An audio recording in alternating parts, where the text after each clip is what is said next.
ఈ వీడియోలో మనం ముల్లంగితో ఎంతో రుచికరమైన సాంబార్ ఎలా తయారు చేయాలో తెలుసుకుందామండి. ముందుగా స్టవ్ పైన కుక్కర్ పెట్టి పప్పు ఉడకబెట్టుకుందాం. ఈ పప్పులోనే 2 టమాటాలు, 1 ఉల్లిపాయ వేసి ఉడకబెట్టండి. 4 విజిల్లు వచ్చాక కుక్కర్ మూత తీసి గరిటతో ఈ పప్పుని మెత్తగా అయ్యేలా కలపండి. పప్పు బాగా కలిపాక ఇందులో ముక్కలుగా కట్ చేసి పెట్టుకున్న ముల్లంగి దుంపలను వేసి సరిపడా ఉప్పు, కొద్దిగా పసుపు, సరిపడా కారం వేసి స్టవ్ పైన పెట్టి కొంచెం టైం ముక్కలు మెత్తపడేటంత వరకు ఉడకపెట్టండి.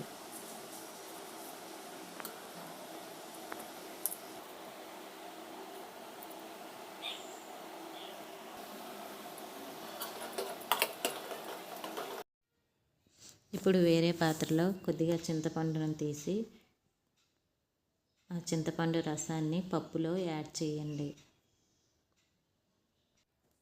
ఈ పప్పులో సాంబార్ పొడి 1 స్పూన్ వేయండి. ఇది ఇంట్లో తయారు చేసుకున్నదేనండి.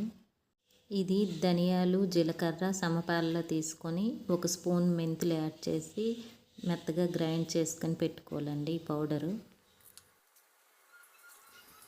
ఇప్పుడు పప్పు తాలింపు పెట్టుకుందామండి. కొద్దిగా ఆయిల్ తీసుకొని అల్లం, వెల్లుల్లి, పచ్చిమిర్చి, కరివేపాకు, ఎండుమిర్చి, జీలకర్ర, ఆవాలు, మెంతులు అన్నీ వేసి తాలింపు వేగనివ్వాలండి. ఒకవైపు పప్పు తెరులుతూ ఉంటుంది.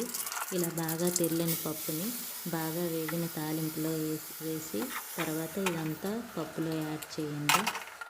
ఇప్పుడు ఎంతో రుచికరమైన ముల్లంగి సాంబార్ రెడీ అయ్యిందండి. ఇది వేడివేడి అన్నంతో తింటే చాలా బాగుంటుంది. ఈ వీడియో నచ్చితే please subscribe my channel. Thank you.